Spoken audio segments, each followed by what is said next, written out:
Yes, ये जो आपने कहा 2026 से 32 तक का जो विंडो ये बता रहे हैं, ये काल की जो इसमें गति है उसमें काफ़ी उथल पुथल है। तो अमेरिका के अभी राज्य 50 हैं शायद, संयुक्त अमेरिका के 32 तक ये 50 नहीं रहेंगे। स्वामी विवेकानंद जी से दक्षिण के एक राजा संन्यास ले रहे थे, तो स्वामी जी से वो पूछते हैं कि हिंदू धर्म में मैं संन्यास अगर ले रहा हूं तो मुझे क्या मिलेगा, ऐसा मैं क्या जान जाऊंगा। तो स्वामी जी का उत्तर समहाउ राउंड यही है कि this religion teaches you how to die, art of dying. इतना सब समझने के बाद अगर आत्मा अनंत है तो कभी मिटती नहीं, मरती नहीं, तो अब मानोगे कि आप राम के समय में भी थे, कृष्ण के समय में भी हो, अभी भी हो और बाद में भी रहोगे, हर समय में एग्जिस्ट तो किया। क्या फर्क पड़ेगा कि अभी के 2026 के 32 के बीच में जो ये सारी कैलेमिटीज आती हैं। Rather, why don't you prepare yourself for all these eventualities? Fake gurus, fake babas, fake sannyasis होते हैं, कितने होते हैं? 5-10%। बट वो 5-10% की वजह से क्या होता है, जो मेजॉरिटी 90% है वो स्टेक पे आ जाते हैं, और 5-10 तो आप पकड़ भी नहीं पाते हो, फिर भी समाज हमेशा ऐसा चलता रहेगा। मैं अपनी दुकान जमाने के लिए कह सकता हूँ कि मेरा जो बच्चा है, मेरा जो शिष्य, वो कल की अवतार है। आप में ताकत हो तो उसका विरोध करके दिखाओ, कौन रोक रहा है। हिंदू धर्म में इतना मतलब अनकंट्रोल्ड ये चीज़ है, इसमें कोई कुछ भी बोल करके अपनी दुकान जमा सकता है। ये आपके विवेक, आपकी जानकारी, आपके ज्ञान और आपकी यात्रा पर निर्भर करता है, आप कितना उसको स्वीकार करते हो।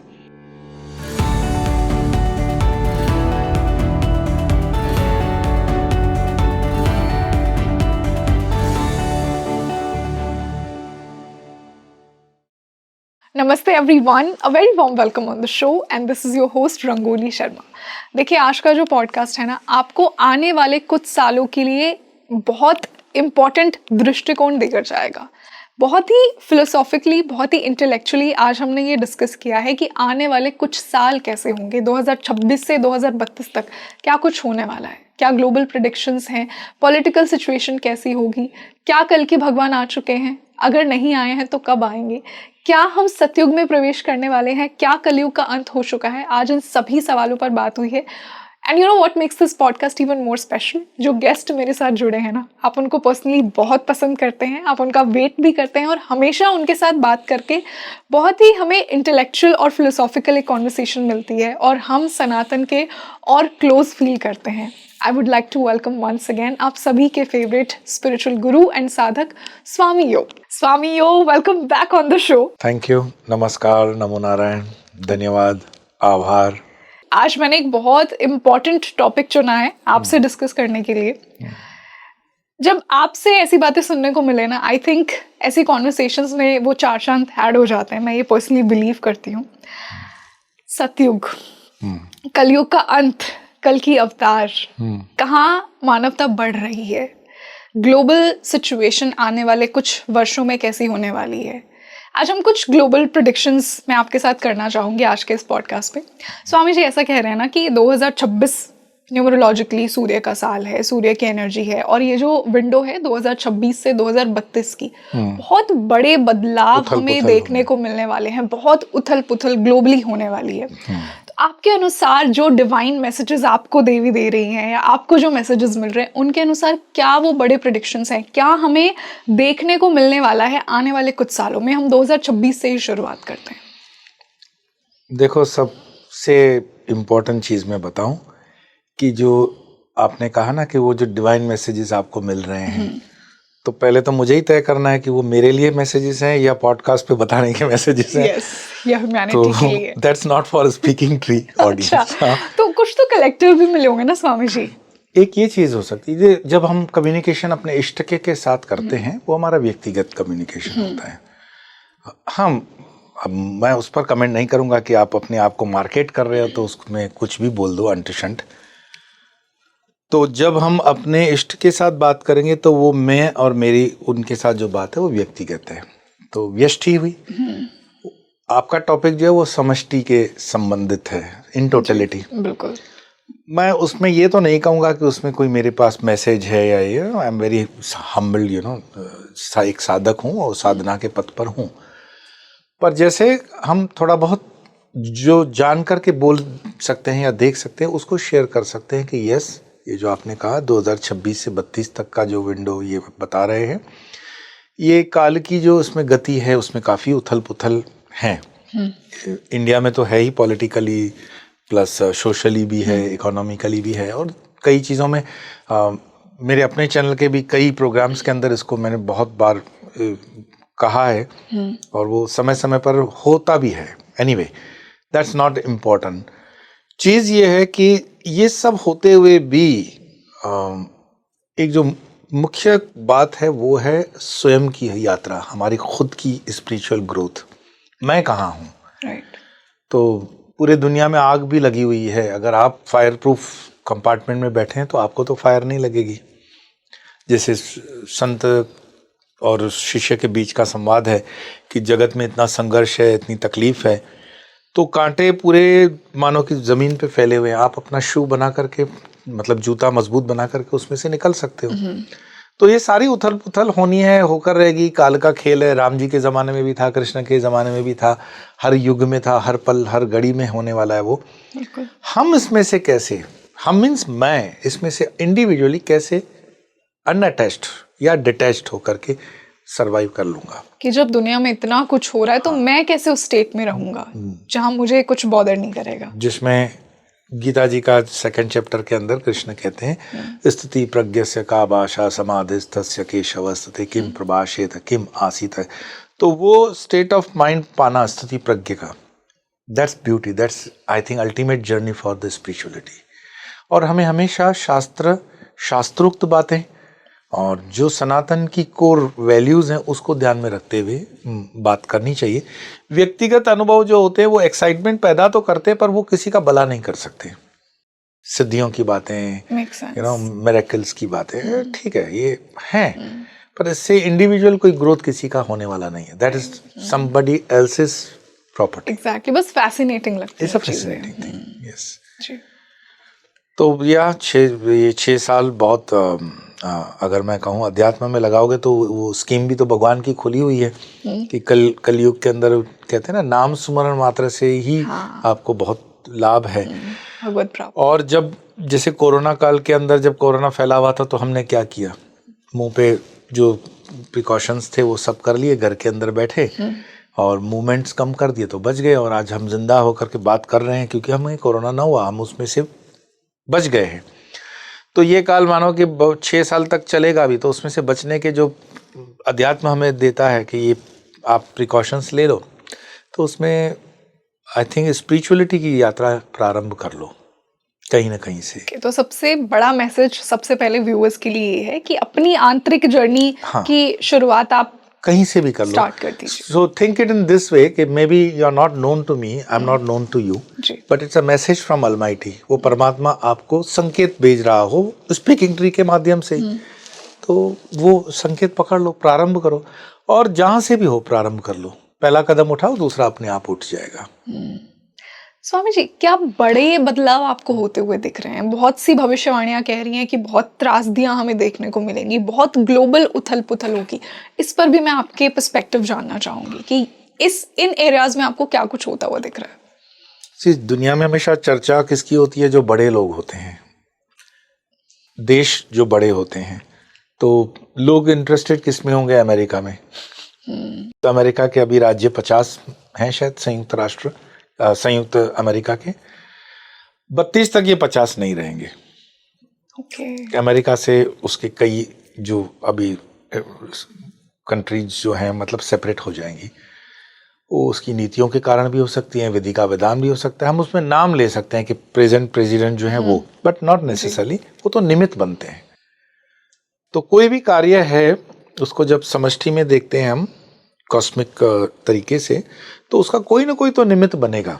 जैसे महाभारत का कोई निमित्त बनेगा, रामायण का कोई निमित्त बनेगा, हर कार्य का कोई निमित्त बनेगा। जैसे अध्यात्म के अंदर कोई कितना भी कार्य कर ले तो उसको संकल्प लेने वाला भी यजमान होना चाहिए। संकल्प इज इम्पोर्टेंट। एब्सोल्युटली। तो जो ये परिवर्तन भारत में भी है, तो भारत में भी राजनीतिक परिवर्तन बहुत उथल पुथल होंगे। यहाँ तक कि 2026 और 25 दोनों की प्रेडिक्शन में मैंने ये कही हुई थी बात की, भारत के अंदर मार्शल लॉ तक भी आएगा।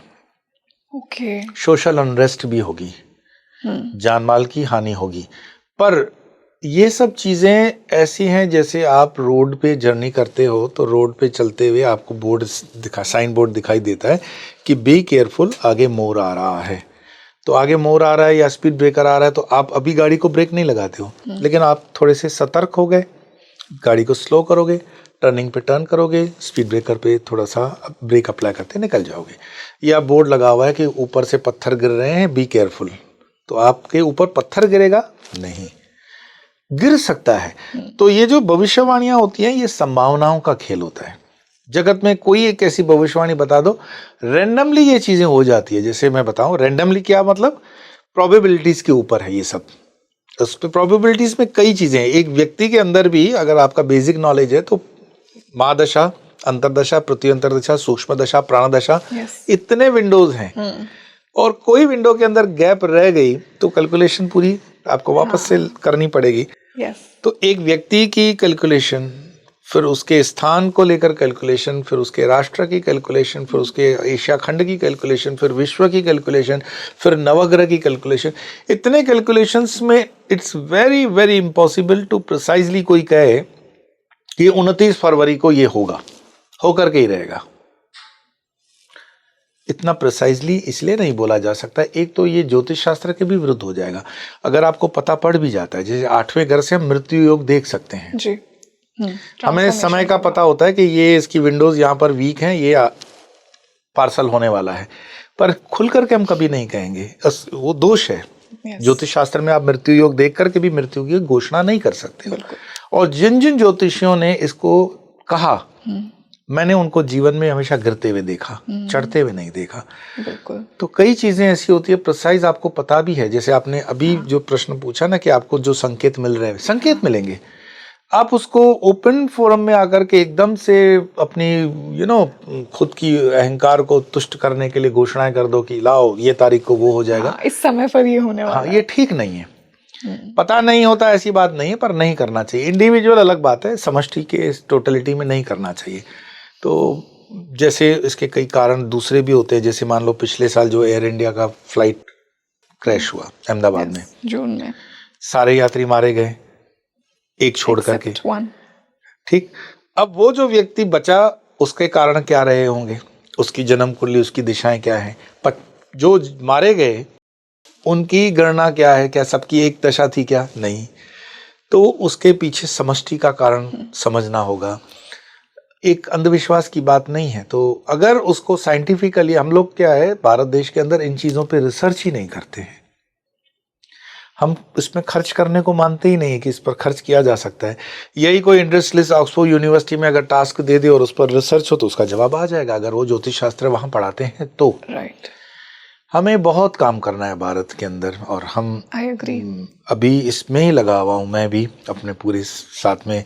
पिछले दिनों जो माँ श्री गीतम के साथ भी हम कार्यक्रम वगैरह कर रहे थे, तो उसमें यही है कि भारत का सनातन मोर साइंटिफिक, वैज्ञानिक आधार पर उसको यूथ को दिया जा सके, ताकि एक रीजनिंग के साथ, एक प्रॉपर मेथोडोलॉजी के साथ, जिसको कहते हैं ना एनालिटिकल माइंड के साथ उसको समझ सके। हमारा कोई भी शास्त्र गलत नहीं है, उसको समझने की या समझाने वाली विधि हो सकता है कि कहीं पे त्रुटि हो उसमें। सो फिर से लौट करके 6 साल का संघर्ष, लेकिन उसमें से निकलने का रास्ता है। हम जब अपने आप को मजबूत कर लेते हैं, नहीं, प्लेन में तुम ट्रेवल करते हो तो वो एयर होस्टेस बता देती है कि अगर ऑक्सीजन कम हो जाए तो मास्क आएगा। अब इस लाइन पे जरा ध्यान देना, एक माँ है और उसके साथ छोटा बच्चा है, दूध पीता बच्चा, तो वो एयर होस्टेस कहती है माँ को कि अगर मास्क गिरे तो पहले तुम अपने नाक पे ही रखना, बच्चे के नाक पे नहीं रखना। क्यों? माँ के लिए तो बच्चा प्यारा है। लेकिन हम जिंदा रहे, हम जीवित रहे तो दूसरे को बचा भी पाएंगे। राइट। सो हम जिसको कहते हैं ना, मैं हूं तो जगत है, मैं नहीं तो जगत नहीं। तो आध्यात्मिकता का प्रारंभ मासेस में नहीं हो सकता कि मैं सोचूं कि इस बार गुजरात वालों का बहुत भला हो जाए, कोई करूंगा कि दिल्ली वालों का हो जाए। मैं स्वयं का तो पहले उत्तिष्ठ जागृत हो जाऊं। तो ये आध्यात्मिकता, भले ही 6 साल का संघर्ष दिखता हो समष्टि में, हम अपनी अपनी तैयारी इंडिविजुअल भी करें तो फिर वो कलेक्टिव फोर्स जो होगा वो काफ़ी कुछ बदल देगा, पॉजिटिव हो जाएगा। मतलब आपकी साधना फिर आपके परिवार को बचा लेती है, फिर परिवार की साधना मोहल्ले को बचा लेती है, मोहल्ले की साधना उस वार्ड को बचाएगी, और फिर शहर को बचाएगी, फिर राज्य को बचाएगी, देश को बचाएगी। तो जितना मेजॉरिटी साधना के साधक ज्यादा, उसका इम्पैक्ट पॉजिटिव उतना ज्यादा। But it starts from individual. Yes, collectively फिर ही हम कंट्रीब्यूट करेंगे। ये जो 2026-27 को मैं देख रहा हूँ, 27 के अंदर जैसे एक प्रेडिक्शन मेरी ही है कि 27 के बाद भारतीय राजनीति की क्षितिज पे चेंजेस आ जाएंगी। ठीक, मोदी जी के जाने का समय बन रहा है, ऐसा योग बन रहा है। ओके। साथ साथ में एक ऐसा भी मैंने, I am the only can say person who has said कि मे बी वो प्रेसिडेंट के लिए चले जाएं और प्राइम मिनिस्टर कोई और हो जाए। ओके। तो ये संभावनाएं भी उनके जन्म कुंडली में हैं, पर अभी तक किसी और ने उसको समर्थन में ये बात नहीं कही है। सो ये अपनी अपनी कैलकुलेशंस हैं। प्लस सुनामी जो उस क्षेत्र में है, पूरा फायर रिंग को जो आप देखते हो, हिमालयन रेंजेस के अंदर बहुत बड़ी मूवमेंट्स हो रही हैं। तो जो बद्री, केदार, यमुनोत्री, गंगोत्री तीर्थ आप देखते हो, बद्री का तो नया बद्रीनाथ जैसे बताते हैं कि उसका आ रहा है, दर्शन हो रहा है, और ये बद्री जो है वो कुछ काल के लिए दर्शन बंद हो जाएंगे। तो कैसे दर्शन बंद हो जाएंगे? तो उसका मतलब रास्ता बंद हो जाएगा, अर्थक्वेक में पत्थर वगैरह गिरते हैं तो पहाड़ में, जैसे कभी केदारनाथ बीच में 400 साल दबे हुए थे आइस के अंदर, तो इस तरह होता है। तो ये हिमालयन जो मूवमेंट्स हैं, ये हिमालयन मूवमेंट्स से भारत के उत्तर और उत्तर पूर्व के राज्यों को बहुत फर्क पड़ेगा। इकोनॉमिकली मैं ये कह सकता हूँ कि भारत की इकोनॉमी धीरे धीरे ऊपर तो आ रही है, पर इसमें एक समय ऐसा भी आएगा जब आपको अनस्टेबिलिटी और थोड़ी जिंदाबाद मुर्दाबाद ज्यादा दिखेगी। आने वाले समय के अंदर सरकार के विरुद्ध नारेबाजियां, ये सामान्य बात है वैसे तो, पर जैसे सूर्य का आपने कहा ये साल है, तो सूर्य का मतलब ही है थोड़ी सी गर्मी, थोड़ा सा तेज। और इंडिविजुअली बोलूं, जिनका सूर्य वीक होगा, तो जिनका सूर्य वीक होगा उनको उसको कॉम्पेंसेट करने के लिए उस तरह की साधनाओं वगैरह में जाना चाहिए। जैसे मानो कि सूर्य का बीज मंत्र है या सूर्य के स्तोत्र वगैरह हैं, वो जो उनके गुरुजन उनको सजेस्ट करते हों। ओवरऑल विश्व में मिडिल ईस्ट के लिए भी बहुत समय खराब है। ओके। ईरान आपको दिख रहा है जी। और मेरे ही शब्द हैं कि जो राज्य आपको जीसीसी एजीसीसी में अभी शांति में दिखाई दे रहे हैं, वो अशांत हो जाएंगे, ये आपस में भी घर्षण इनका बढ़ेगा। तो मतलब कहीं ना कहीं एक बहुत इंटेंस वॉर लाइक सिचुएशन भी दिख रही है। इंडिया का क्या स्टैंड होगा अगर होता है कुछ ऐसा? इंडिया को कौन सपोर्ट करेगा? आपको ऐसा कुछ होता हुआ दिख रहा है? नहीं, इंडिया को सपोर्ट और विरोध करने की बात नहीं आती है। जब सब जगह पे युद्ध होती हो, तो युद्ध में आपको निर्णय लेना पड़ता है कि मैं किस पक्ष में हूँ। आप विदुर की तरह तीर्थ यात्रा पे नहीं जा सकते हो तो भारत कहे मैं तीर्थ यात्रा पे जाऊंगा, ऐसा नहीं होगा। लॉबिंग तो होती है, बट इसमें भारत के लिए एक स्वर्णिम पॉइंट ये है कि भारत जैसे गुरु स्थान पर हम कह रहे हैं कि वो गुरु स्थान पर स्थापित होने के लिए ये चीजें भारत के पक्ष में बैठेंगी। तो वो जो विश्व गुरु की हम कामना करते हैं, ये वो काल है। अब एब्रप्टली कोई राष्ट्र ऐसा नहीं होगा कि कल सुपर नंबर 1 पे था और आज नंबर 10 पे हो जाएगा। आप उस ग्राफ को समझो, साइंटिफिकली समझो कि अमेरिका की इकोनॉमी 2-4 साल पहले तक दिख रही है कि टॉप ऑफ द टॉप है, अब वो धीरे धीरे गिरती जा रही है। और भारत जो जीरो पे ग्राउंड लेवल पे है 1000 सालों का ये आंकड़ाओं के कारण, अब वो भारत उठ रहा है। अभी के सर्वे में कल परसों में देख रहा था, भारत तीसरे नंबर पे उन्होंने दिखाया, चाइना के बाद तुरंत ही, और भारत उठ रहा है। अब इसमें किसी पार्टी या किसी व्यक्ति को मैं समर्थन न देते हुए ओवरऑल प्लेनेटरी सिस्टम को ध्यान में रखते हुए बोल रहा हूँ कि कैसे विधि का विधान काम कर रहा है। तो जब भारत जब उठ रहा है और सामने वाला जब गिर रहा है, तो वो स्थान रिक्त है, तो वो रिक्त की पूर्ति होगी। उसमें चाइना वगैरह है, नो डाउट। तो भारत गुरु स्थान पर आएगा तो गुरु स्थान के लिए उसका एजुकेशन उस लेवल का होगा, उसकी सर्विसेज उस स्थान की होगी। ऑफ कोर्स हमारी यूथ पॉपुलेशन है तो वो सपोर्ट में है, प्लस रेयर मिनरल्स वगैरह जो हैं, अभी तक तो हम जमीन के अंदर ऐसी कोई टेक्नोलॉजी नहीं है कि एक ही दिन में स्कैन करके बता सके कि रेयर मिनरल्स कहाँ हैं। यू नेवर नो कि कब कहाँ क्या मिल जाए, और ज़्यादा अच्छा। तो कुछ बड़े इनोवेशंस की तरफ भी हम बढ़ रहे हैं। हाँ, हमारा डिफेंस इंडस्ट्री जो है वो बहुत तरक्की पे है और बहुत उसके एक्सपोर्ट्स इतने होंगे कि आप मान सकते हो कि जीडीपी के अंदर अच्छा खासा उसका कंट्रीब्यूशन आ जाएगा आने वाले 2-3 साल के अंदर। तो डिफेंस की इंडस्ट्री हमारी अच्छी होगी। सॉफ्टवेयर इंडस्ट्री जो है, एआई के अंदर भारत आगे बढ़ेगा। भारत का यूथ, अगर जो युवा निकल रहा है आईआईटी से और मेडिकल से, इसको अगर अपना पोटेंशियल जिस दिन रियलाइज हो जाए कि हु एम आई, तो जो ये विदेशों में जाकर काम करते हैं अगर स्वयं के लिए स्टार्टअप्स कर लें और खड़े हो जाएं, तो भारत उसके लिए बहुत अच्छी भूमि है। तो Swami ji, what do you think कि where are we lacking, specially जो यूथ की आप बात कर रहे हैं, हम लैक कहाँ कर रहे हैं? क्योंकि कहीं ना कहीं अभी भी मन में ये सपना तो सबके रहता है कि बाहर जाकर हमें कुछ बड़ा करना है, कुछ कंट्रीब्यूट करना है।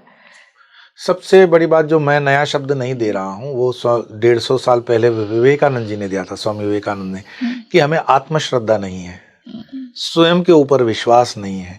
अगर मैं कहूँ कि ये मैं कर सकता हूँ, तो फिर जगत का ऐसा कोई पावर नहीं है जो ये कहे कि मैं नहीं कर सकता, मैं कर सकता हूँ।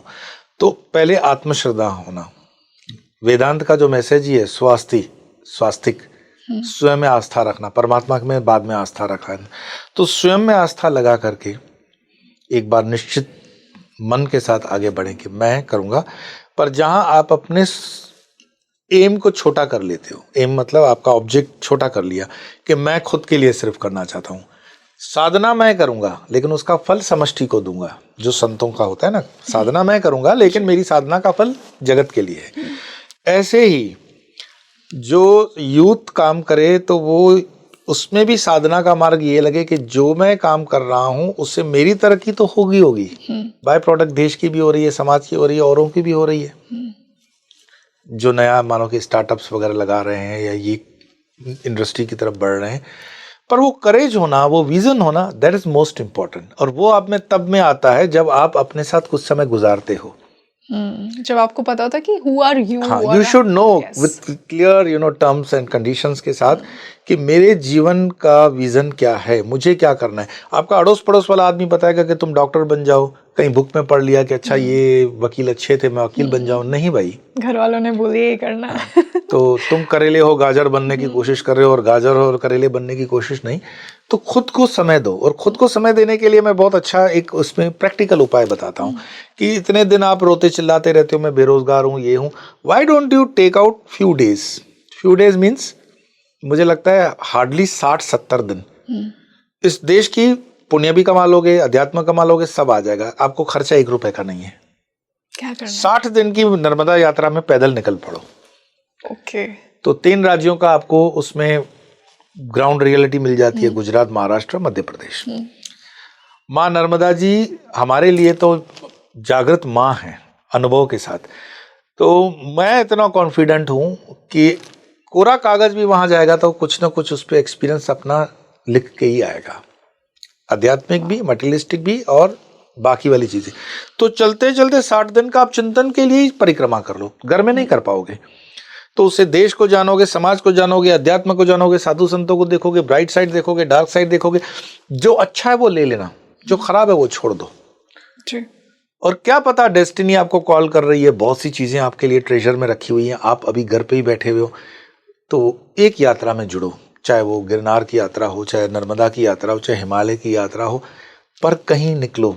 वो जो है ना, चरे वेती चलने से, वो एक प्रोवर्ब है चाइना के इस लैंग्वेज के अंदर मैंने पढ़ा है कि आपके घर की लाइब्रेरी उतनी सार्थक नहीं है जितना आप 1 माइल चलने का काम करते हो। इट मीन्स जब हम अपने जीवन में 1 माइल का वॉक करते हैं तो कई लोगों से मिलना होता है, कई जीवन देखते हैं, कई उसके अनुभव हम सुनते हैं, तो वो प्रैक्टिकली लाइब्रेरी से ज़्यादा है। तो लाइब्रेरी बसाने से अच्छा है चलो। और इस देश के यूथ को चलना चाहिए मतलब सीखने के लिए, नॉट फॉर द एक्सपीरियंस। और इसमें आपको स्पिरिचुअल भी मिल जाता है और काफ़ी कुछ मिल जाता है। तो जो आने वाला समय है, मैं मानता हूँ जिन यूथ के लिए मैं भी वेट कर रहा हूँ, वो बिल्कुल आएंगे, ये मेरा विश्वास है। अभी तक आवाज़, क्या पता एक आध आवाज़ स्पीकिंग ट्री के माध्यम से भी उन तक पहुंचे, है ना। I am looking for my team in the sense जो स्पिरिचुअल मैं बताता हूँ। बाबा जी ने जो एक इंडिकेशन दिया कि वो आएंगे। तो यस, आपकी अपनी खोज है, जिन खोजा तिन पाया गहरे पानी पैठ, तो ये है कि मुझे गीला भी नहीं होना और पानी में भी उतरना, ऐसा नहीं होगा। पानी में उतरोगे तो गीले होगे। तो जीवन में संघर्ष का भी एक थोड़ा यात्रा जो होती है, वो यात्रा उसी का नाम है कि यात्रा जब हम करते हैं तो उसमें जो परेशानियां मिलती हैं, वो परेशानियां हमें सिखाती हैं कि हम कितने कंफर्ट जोन में नीचे अपने घरों में पले हुए हैं, और उस संघर्ष से, जीवन के संघर्षों का एक मानसिक तैयारी होता है। बिल्कुल स्वामी जी, आई एग्री कि हम बाहर जाकर जब दूसरों की दुनिया देखते हैं ना, जो हमसे बहुत सफर कर रहे हैं लाइफ में, हमसे भी ज्यादा, थोड़ा एग्जैक्टली, से humble लाइफ हो मेक्स जाते यू हैं। हम्बल। और ये ज्ञान आपको किताबें नहीं दे सकती। नहीं, बिल्कुल नहीं। ये आपको अपने से ही लेना होता है, सुनने सुनाने से भी नहीं। भूख क्या होती है उसके लिए आपको भूखा रहना पड़ता है, प्यास क्या है उसके लिए आपको प्यासा रहना होता है। बहुत सुंदर बात कही आपने। जैसा हमने कॉस्मिक शिफ्ट की बात की स्वामी जी, हमने समझा कि ग्लोबली क्या कुछ होने वाला है। बहुत से पुराण भी ये कहते हैं कि कल की अवतार का आगमन भी अभी होगा, क्योंकि हम कहीं ना कहीं कलयुग के अंत की तरफ बढ़ चुके हैं। बहुत सी डिफरेंट थ्योरीज हैं यहाँ पे, मैं आपसे डिस्कस करना चाहूँगी। कुछ लोग कह रहे हैं कि कलयुग तो खत्म कब का हो चुका, कुछ कह रहे हैं कि 2032 में वो नया सतयुग शुरू हो जाएगा। आपका क्या मानना है? क्या हम कलयुग के अंत पर पहुंच चुके हैं? क्या कल की भगवान आ चुके हैं आपके अनुसार? जैसे आप बता रहे हो ऐसे, यस, सोशल मीडिया में तो काफ़ी कुछ ऐसा रील्स बना करके एक्साइटमेंट लोगों में पैदा कर लो, लेकिन गणना के अनुसार, काल की गणना के अनुसार मैं आपको कहूँ, ऑथेंटिकली हमारे शंकराचार्य पूज्य निश्चलानंद सरस्वती जी की इस पर काफ़ी साहित्य उपलब्ध भी है, प्लस शास्त्रों के और भी बुक्स हैं जिस पर गणना है कि कलयुग की समाप्ति होने में अभी बहुत समय है। ये तो प्रथम चरण है। हम संकल्प भी लेते हैं तो विष्णु विष्णु विष्णु आगे से करके उसमें प्रथम चरण बोलते हैं। संकल्प के अंदर आपको बताना पड़ता है ना, आज का दिन, तारीख, नक्षत्रों की पोजीशन। तो युग में प्रथम चरण है कलयुग। कलयुग का प्रथम चरण है, मतलब बहुत दूर है अभी हम। तो सारे सनातनी, सारे हिंदू, एटलीस्ट सारे हिंदू जो संकल्प ले रहे हैं उसमें शब्द क्या है? प्रथम चरण है। तो जब प्रथम चरण है कलयुग का, तो कलयुग समाप्त कब हुआ बताओ? तुम संकल्प रोज गलत ले रहे हो, उसका मतलब। तो हमारे ऋषि मुनि या हमारे वेद वेदांत जो भी है वो गलत नहीं हो सकता। तो मैं मानता हूँ ये युग का एक अपना अपना एक काल आ जाता है थोड़ा सा, जैसे सीजन चेंज होती है ना। तो 1925 में भी बारिश हुई थी, 1926 में भी बारिश हुई, 1927 में भी बारिश होगी, वो कम ज्यादा हो सकती है। तो युगों की साइकिल्स होती है। जैसे काल जो है, समय जो है, उसकी गणना है। और अभी एक गणना करेंगे तो टॉपिक से हम भटक जाएंगे, तो उस गणना का शंख तक मतलब जाती है। हमारे जो संस्कृत की टर्मोलॉजी है, तो निमिष से स्टार्ट होकर के उसकी गणना की टर्मोलॉजी आप समझेंगे तब आपको बिल्कुल क्लियर कट दिखेगा। गूगल करके देख लेना। तो कलयुग में अभी काफ़ी समय है। तो ये कलयुग का प्रथम चरण है। पर हाँ, ये है कि जैसे फर्स्ट राउंड ऑफ, नहीं, सपोज करो हम कबड्डी खेल रहे हैं तो उसके कुछ राउंड्स होते हैं। सपोज एग्जांपल करो 4 राउंड की कबड्डी होगी, तो ये फर्स्ट राउंड पूरा हुआ, तो फर्स्ट राउंड में कुछ ब्रेक आएगा थोड़ा, तो ब्रेक आया तो कबड्डी अभी समाप्त नहीं हुई है भाई, सेकंड राउंड है, थर्ड राउंड है, फोर्थ राउंड है। तो जो पीछे है वो आगे आ सकता है, आगे वाला पीछे जा सकता है। क्रिकेट में भी 2 इनिंग्स होती है लाइक। तो ये प्रथम चरण है, अभी इसका द्वितीय चरण और ये सारे चरण आने बाकी हैं। इसमें हमारी जो आयु है मैक्सिमम 100 वर्ष की है मनुष्य की। और इसमें इनपुट प्रोग्रामिंग कितनी बढ़िया है परमात्मा की कि आपको अपना पिछला जन्म भी याद नहीं है। और कोई ऐसा लेंस नहीं है जो आने वाला जन्म आपको बताए। एक्सेप्शनल केसेस योगियों की मैं बात नहीं कर रहा हूँ, ऋषि महर्षियों की नहीं कर रहा हूँ, average 99.9%। And I think Swami ji कहीं ना कहीं अच्छा भी है कि हम एक क्लीन स्लेट के साथ आए हैं, क्योंकि जो पहले कुछ वर्षों का ही याद रहता है वही हमें कितना बौखला देता है। बिल्कुल, लेकिन आपका कार्मिक जो साइकिल है वो इंटैक्ट रहता है। हाँ, वो आता है सोल के साथ, ठीक, जन्मों तो वो कर्म आपके साथ चलता रहता है। कर्म कहीं पे भी वो स्लेट से मिटता नहीं है, और उस कर्म के आधार पर हम अपनी जर्नी को वापस कंटिन्यू कर लेते हैं। सो मुझे लगता है कि हमें ये रखना चाहिए कि मैं और कुछ ना करूं, कम से कम मेरा नित्य जो कर्म है, रोज का जो एटलीस्ट कर्म है, वो उतना ठीक रहे कि शाम को एक नियम कर दें। मैं तो वैसे कहता हूं कि 30 मिनट अपनी स्पिरिचुअलिटी के लिए आपको देने चाहिए डेली। बट सपोज आप बहुत व्यस्त हैं, तो आप रात में सोते तो हो ही, या दिन में कभी भी आपको नींद 5-6 घंटे लेनी ही पड़ती है, तो ये नियम कर लो, सोने से पहले अपने आप से ही पूछो कि मैंने जो आज का 24 घंटे का काम किया या मेरे पूरे दिन का जो रहा वो सब ठीक रहा, प्रामाणिक रहा, मैं ऑथेंटिकली रहा हूँ, अपने से ईमानदार रहा हूँ। हो सकता है मैं दूसरों से बेईमान हो गया, लेकिन अपने प्रति तो ईमानदारी होनी चाहिए।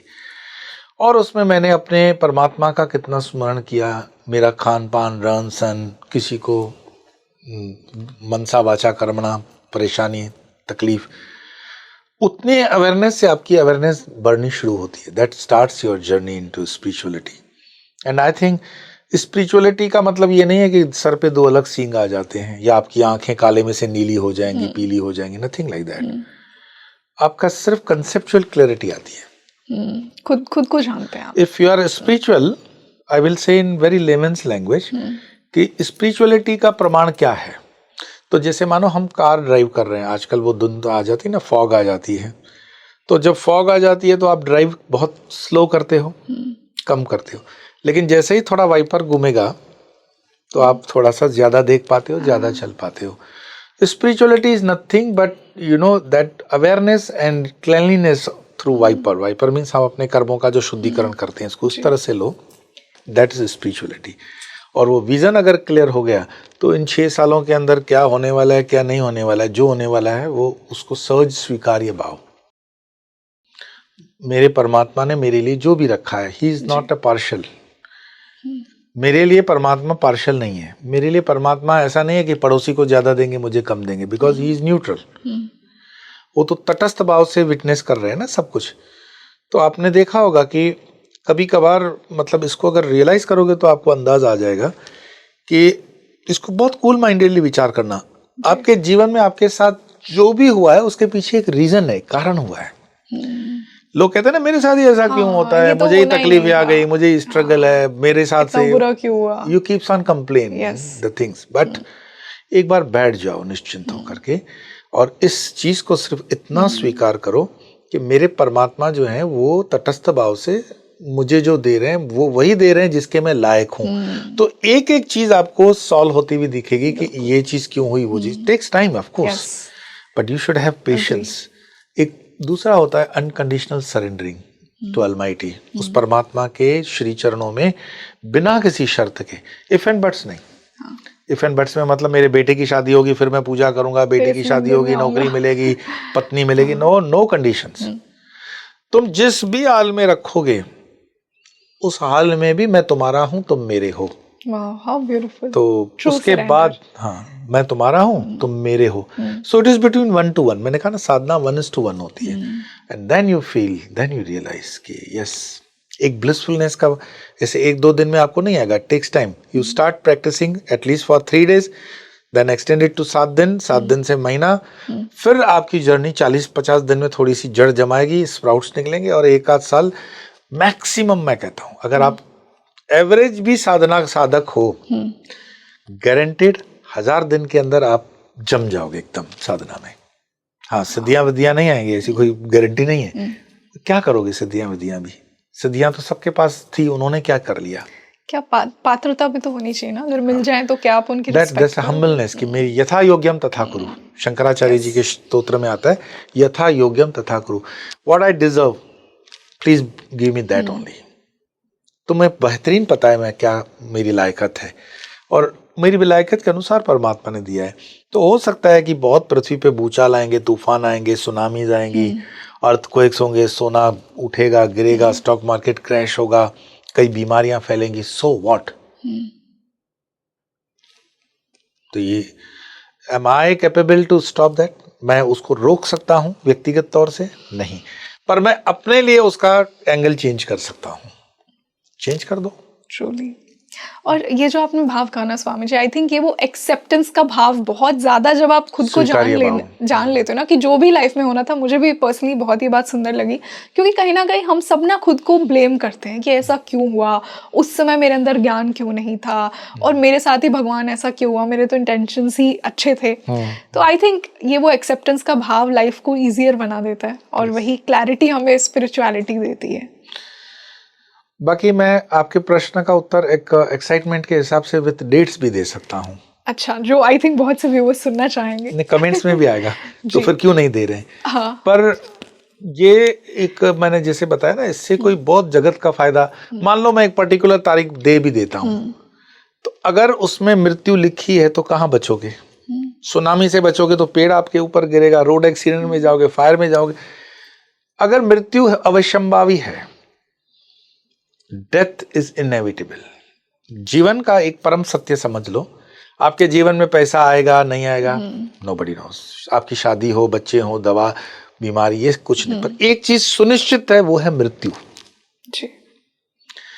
And if you remember your death not in negative way, तो ये सारे पाखंड करना बंद हो जाएंगे। Remember your death. हाँ, remember, you just enjoy, means उस चीज को आनंद से लेना कि मैं इस प्लेनेट पे इस फॉर्म में परमानेंट नहीं हूं, 100 साल बाद भी मेरा जाना तय है। बिल्कुल। तो ये सारा पृथ्वी का पाखंड अपने आप गिर जाएगा, अगर हमें ये स्मृति में रहे, हमारे व्यवहार में रहे कि मैं जाने वाला हूं। तो फिर ये सब, कोई भी आप फील्ड में हो, चाहे मेडिकल की फील्ड में हो, चाहे इंजीनियरिंग में हो, ये रिश्वतखोरी हो, किसके लिए कर रहे हो?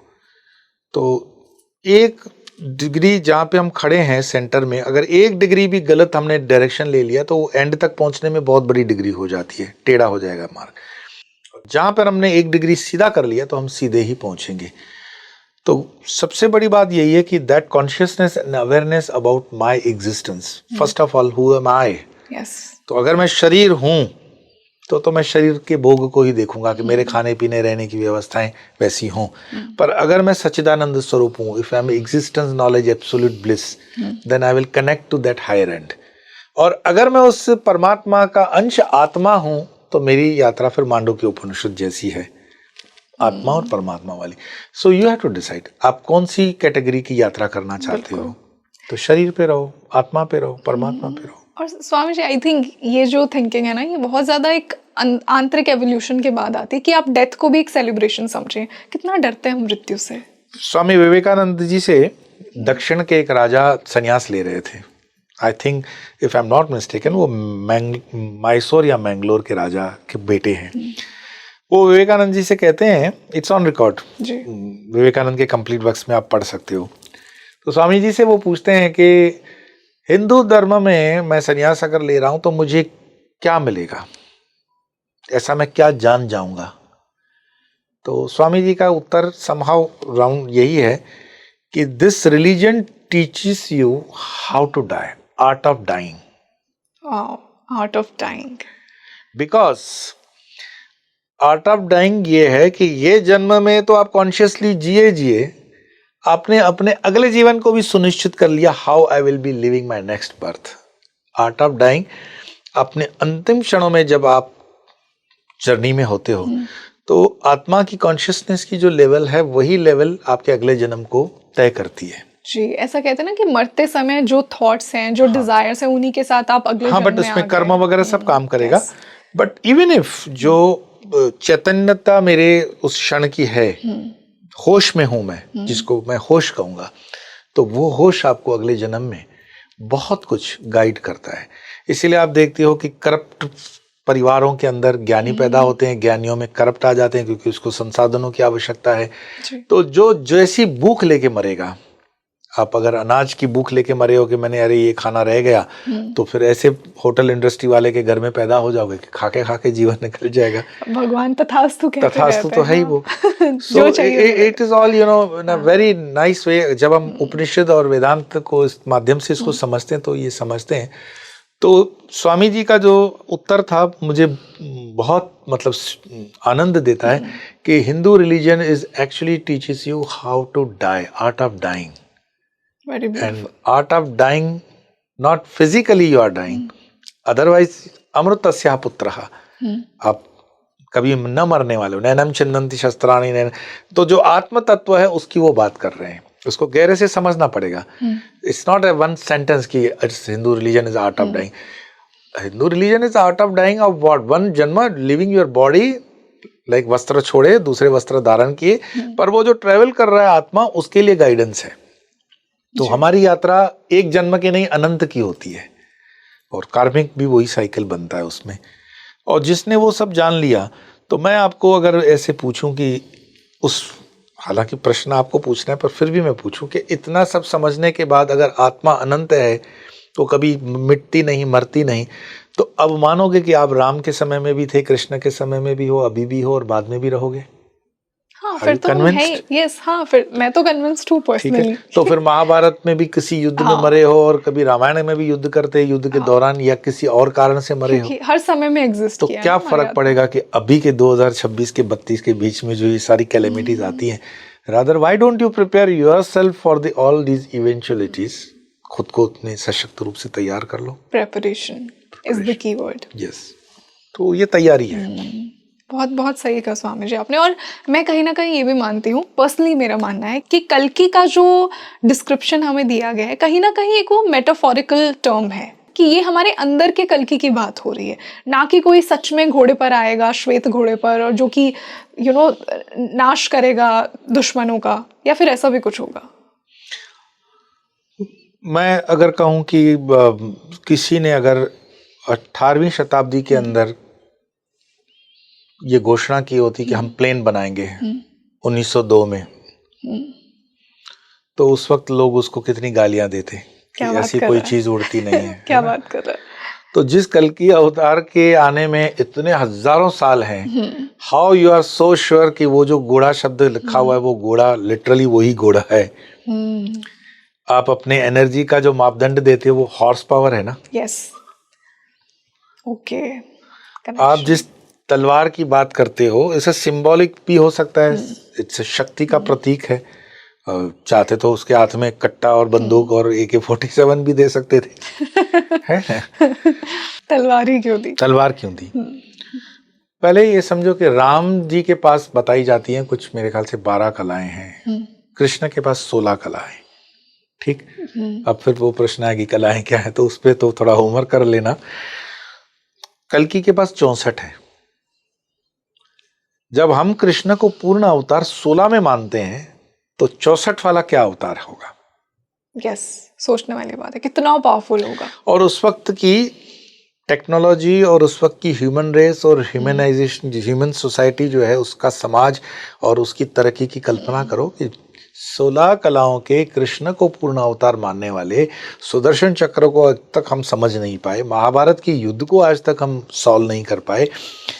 महाभारत में एक बहुत हाईली इंटेलेक्चुअल सेमिनार के अंदर था जहाँ पर महाभारत के अस्त्र शस्त्रों के ऊपर बात चल रही थी। तो एक पेपर सबमिट किया गया था किसी के द्वारा कि महाभारत के अंदर जो अस्त्र शस्त्र यूज हुए थे उनकी रेडिएशन इतनी भयानक थी जितनी आज के भी न्यूक्लियर वेपन्स की नहीं है।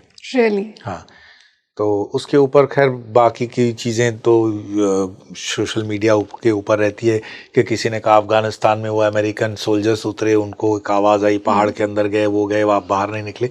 I will not endorse these things कि ये कितनी सत्य हैं, पर महाभारत के समय की जो सिविलाइजेशन है वो हाईली सिविलाइज्ड। आप इससे समझो, अगर आप गीता को सत्य मानते हो, मैं गांधी की तरह नहीं कहूँगा कि गीता सत्य है महाभारत झूठ है, नहीं, गीता महाभारत से है तो गीता भी सत्य, महाभारत भी सत्य है? तो महाभारत में एक सेंटेंस आता है जब दुर्योधन एंटर करते हैं युधिष्ठिर के महल में, तो एक ऐसे पाथ पे चलते हैं जहाँ पे वो उनको लगता है कि ये पानी है, और वो था नहीं, वो शीशा, और जहाँ शीशा समझे वहाँ पानी। तो द्रौपदी एक शब्द कहती है, अंधे का बेटा अंधा, जहाँ से ये प्रारंभ है कहानी, एक शब्द से ये महाभारत होती है। और he felt very humiliated. I am not going on that. वो क्या टेक्नोलॉजी रही होगी कि दुर्योधन जैसा ज्ञानी, दुर्योधन का असली नाम सुयोधन है, नॉट दुर्योधन, ठीक है, एक्चुअली इस नेम है सुयोधन। तो ऐसा क्या रहा होगा कि ऐसे परम ज्ञानी सुयोधन जो द्रोण के शिष्य हैं, वो ये समझ ही नहीं पाया कि पानी कहाँ है, शीशा कहाँ है। आज की किसी ऐसी 5 स्टार होटल में मुझे बताओ कि शीशा और पानी एक करके दिखा दे, इतना तो आज भी हमारे पास टेक्नोलॉजी नहीं है।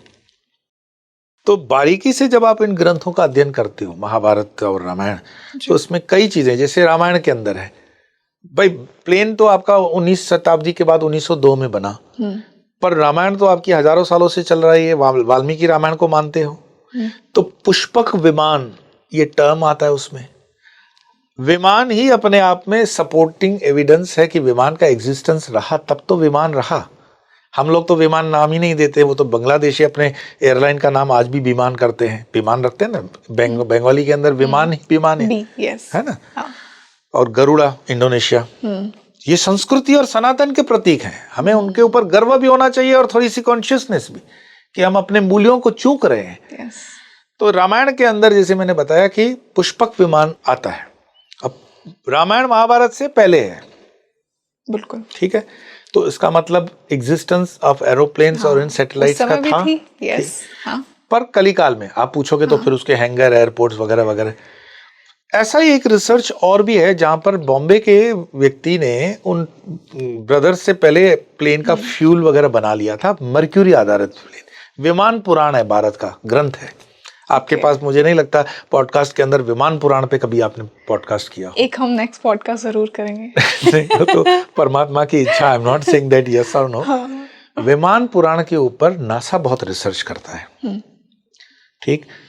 विमान पुराण में पूरी की पूरी एरोनॉटिकल इंजीनियरिंग के सूत्र हैं, और जिसमें प्लेन का फ्यूल जो है मर्क्यूरी बता गया है। मर्क्यूरी मतलब पारा, पारा होता है ना, पारद शिवलिंग होते हैं। yes, yes.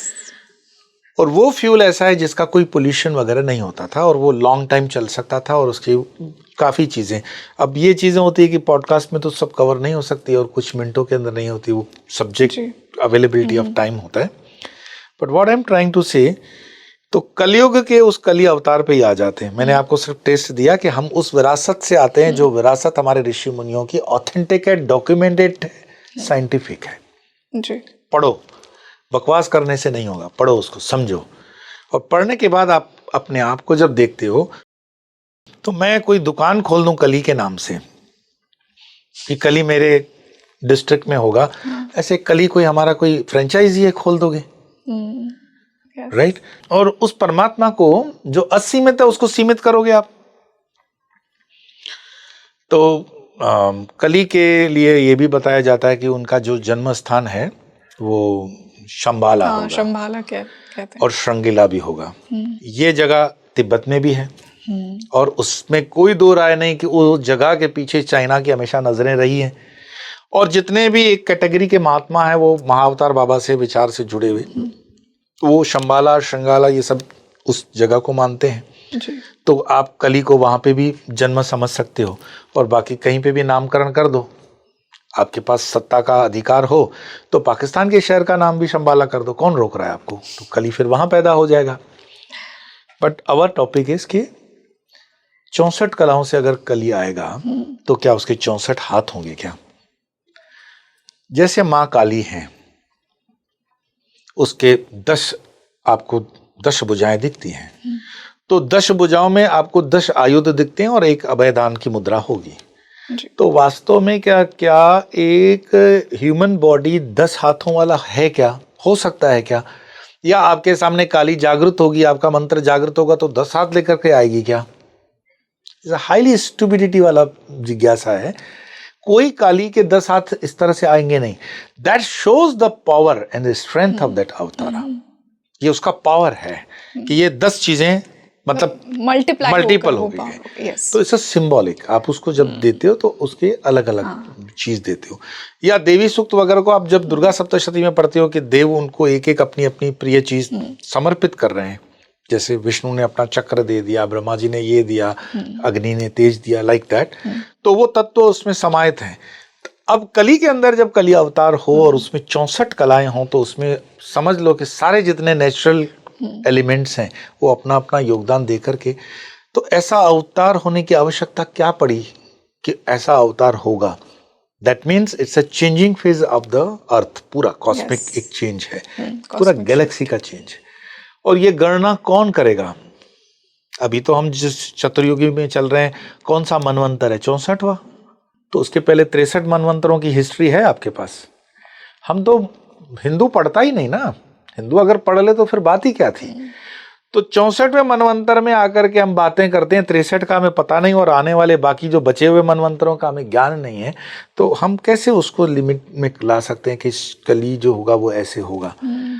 तो अनंत कोटि ब्रह्मांड का जो वो नायक है, राजाधिराज योगी राज मेरे योगेश्वर कृष्ण, और जो सिम लगा रखी है आपकी, चिप लगा रखी है कि उसमें आप सिर्फ इसी जन्म को याद करोगे, पिछले वाला भी नहीं, आगे वाला भी नहीं। लेकिन किसी साधना के मार्ग से, योग के मार्ग से आपने अपनी उस दृष्टि को कर दिया, वो खुल गई दृष्टि, और आप देख पाए। सपोज करो जैसे भीष्म पितामह अपने 62-63 जन्म पीछे देख पाए, कुछ और हमारे अवतारी पुरुष हैं, संत महात्मा, जो 3-5 जन्म पीछे देख पाए। जी। तो ज्यादा से ज्यादा आप उस लिमिटेड स्केल तक ही देख पाते हो। कलयुग मेरे देखे व्यक्तिगत, मैं इसको कंक्लूड कर लूं, मेरे देखे दिस इज अ प्रथम चरण ऑफ कलयुग है। और इसमें हो सकता है एक ट्रांजैक्शन पीरियड के लिए, हम जिसको बोल रहे हैं ना कलयुग समाप्त हो रहा है, नहीं, ये फर्स्ट राउंड उसका समाप्त है। सपोज फर्स्ट राउंड, अभी तो मैच 4 राउंड की चलेगी, तो उसमें काफी लाखों वर्ष है गणना के अनुसार। So always go on the documented authentic जो उसके प्रमाण में। तो प्रमाण में ये है कि कलयुग की गणना अभी बाकी है, या प्रथम चरण है। प्रथम चरण का ट्रांजैक्शन पीरियड का कहीं पे थोड़ा सा टीम इधर उधर हो जाए, फिर से वापस से कबड्डी खेलेंगे और फिर से उसमें आएंगे, और फिर शंकराचार्य के श्लोक को हम गुनगुनाएंगे कि पुनरपि जननम पुनरपि मरणम पुनरपि जठरे अग्निशयनम ये संसारे बहु दुस्तारे कृपया पाई माही मुरारे भज गोविंदम। शंकराचार्य की दवा इतनी पुरानी दे गए हैं कि भज गोविंदम। अब गोविंद मतलब, गो मतलब होती है इंद्रियां, इंद्रियों का जो कंट्रोल करने वाला, तो उसी एब्सोल्यूट की बात कर रहे हैं, उसी परमात्मा की बात कर रहे हैं कि अभी भी समय है, लौटो, अपने केंद्र बिंदु पे लौटो। So you are that potential divine soul जो अधिकार रखता है अमृत पीने की। तुम अमृत की संतान हो और अमृत पालो, तो सारे झंझट मुक्त। यस। और स्वामी जी, आपने एक बहुत इंपॉर्टेंट बात की। अगर हम लॉजिकली भी सोचें, मान लीजिए अगर कल्कि जी ने जन्म ले भी लिया है, तो ह्यूमन की मैक्सिमम 80, 70, 80, 90 साल तुम जियोगे, तो क्या इतने सालों में फिर सब खत्म हो जाएगा? फिर तो मतलब कलयुग अंत ही हो गया ना। और हम अभी भी जहाँ पर भगवान का नाम हो रहा है, जहाँ ऐसे डिस्कशंस हो रहे हैं, आई डोंट थिंक कि हम कलयुग की उस चरम सीमा तक पहुंच गए हैं। देखो, जैसे लोग कहते हैं ना कि फेक करेंसी होती है, तो फेक करेंसी कितनी होती है इन सर्कुलेशन? 5-10% होती है, लेकिन उस 5-10% की वजह से पैनिक इतना होता है कि आप हर नोट को फेक समझ करके चेक करते हो। राइट? ऐसे उन्होंने बताया कि फेक गुरुज, फेक बाबाज, फेक सन्यासीस होते हैं। कितने होते हैं? 5-10%। बट वो 5-10% की वजह से क्या होता है, जो मेजॉरिटी 90% है वो स्टेक पे आ जाते हैं, और 5-10 तो आप पकड़ भी नहीं पाते हो। फिर भी समाज हमेशा ऐसा चलता रहेगा। मैं अपनी दुकान जमाने के लिए कह सकता हूं कि मेरा जो बच्चा है, मेरा जो शिष्य है, वो कल की अवतार है। आप में ताकत हो तो उसका विरोध करके दिखाओ, कौन रोक रहा है? हिंदू धर्म में इतना मतलब अनकंट्रोल्ड ये चीज है, इसमें कोई कुछ भी बोल करके अपनी दुकान जमा सकता है। ये आपके विवेक, आपकी जानकारी, आपके ज्ञान और आपकी यात्रा पर निर्भर करता है, आप कितना उसको स्वीकार करते हो। और परमात्मा को कोई फुर्सत आपके लिए नहीं है कि एक छोटा सा, उसके लिए एक ह्यूमन लाइफ जो है, तो वो सिर्फ आपकी एक ह्यूमन लाइफ के लिए नहीं है, वो सबके लिए है। जैसे माँ अपने सभी बच्चों के लिए, तो परमात्मा की इस सृष्टि में तो सारे जीव, पेड़ पौधे सब है। तो वो सबका परमात्मा है या सिर्फ मेरा परमात्मा है? Think on that. तो कल्ली अवतार अगर होगा भी कल की, तो सिर्फ आपकी मोटरसाइकिल, आपकी शादी, आपके बच्चों के ब्याह के लिए थोड़ी सा अवतार ले रहा है, कुछ बड़े के लिए। तो कोई कॉस्मिक रीजन होगा तब। तो कृष्ण किसी इंडिविजुअल के लिए थोड़ी आए थे। कृष्ण आए थे, कृष्ण जब कहते हैं ना कि मैं काल हूं, तो काल हूं का मतलब कि मैं इस समय को बदलने के लिए आया हूं, और बदल दिया सब कुछ, तो मटिया मेट करके नया सृजन किया। तो जब तक विसर्जन न करोगे तब तक सृजन कैसे होगा? तो क्यों डर रहे हो कि ये सब तूफान है, सुनामी है? ये विसर्जन है, तब तो सृजन है। और ये काल का चक्र इसी से चलेगा। और जैसा आपने कहा कि खुद को प्रिपेयर कीजिए, खुद की आंतरिक यात्रा की शुरुआत। इसमें समझो डेप्थ, इसको समझ लो। बहुत सुंदर। Swami ji, I always feel कि हमेशा एक बहुत ही इंटेलेक्चुअल और फिलोसॉफिकल टेक हमें आपसे मिलता है। और पर्सनली मुझे ऐसा फील होता है आपके साथ जब भी कोई चर्चा होती है, मैं थोड़ा और सनातन के करीब आ जाती हूँ। I become more closer to my roots. So I am really thankful to you कि आज एक इतना अद्भुत डिस्कशन, बहुत ही फिलोसॉफिकली, बहुत ही इंटेलेक्चुअली आज आपने हमें इन सारे मुद्दों पर समझाया। बहुत अच्छा लगा आपसे फिर से मिलकर और फिर से ये बातचीत करके। बहुत बहुत धन्यवाद। नमो नारायण। नमो नारायण। So you tell me in the comment section कि आपको आज का ये पॉडकास्ट कैसा लगा। जैसा मैंने आपको पॉडकास्ट की शुरुआत में ही कहा था कि बहुत ही स्पिरिचुअली, इंटेलेक्चुअली और फिलोसॉफिकली एनरिचिंग कॉन्वर्सेशन होने वाली है आज की, क्योंकि जो गेस्ट मेरे साथ जुड़े थे उनसे हमेशा बात करके यही फील होता है कि हम थोड़ा और सनातन के करीब जा रहे हैं। आप मुझे बताइए आपके पर्सनल ओपिनियंस क्या हैं आज के जिन भी मुद्दों पर हमने बात की, चाहे कल की हो, चाहे सतयुग की बात हो, चाहे कलयुग के अंत की बात हो, चाहे ग्लोबल सिचुएशंस की बात हो, आपके अपने ओपिनियंस क्या हैं कि क्या हमें बड़ा देखने को मिल रहा है? आप खुद को कैसे प्रिपेयर करेंगे? आपकी आंतरिक यात्रा की शुरुआत आप किस प्रकार करेंगे? मुझे कमेंट सेक्शन में ज़रूर बताइए। स्वामी जी के लिए आपके क्या क्वेश्चंस हैं वो भी मुझे कमेंट सेक्शन में बताइए, हम डिस्कस करके आपको आंसर ज़रूर करेंगे। आने वाले पॉडकास्ट में और किन टॉपिक्स पर चर्चा की जाए वो भी मुझे लिखिए। मैं आपके लिए यूं ही स्पीकिंग चीपर ऐसे स्पिरिचुअली एनरिचिंग कॉन्वर्सेशंस लेकर आती रहूंगी। This is your host Rangoli Sharma. I see you in another podcast. नमस्ते।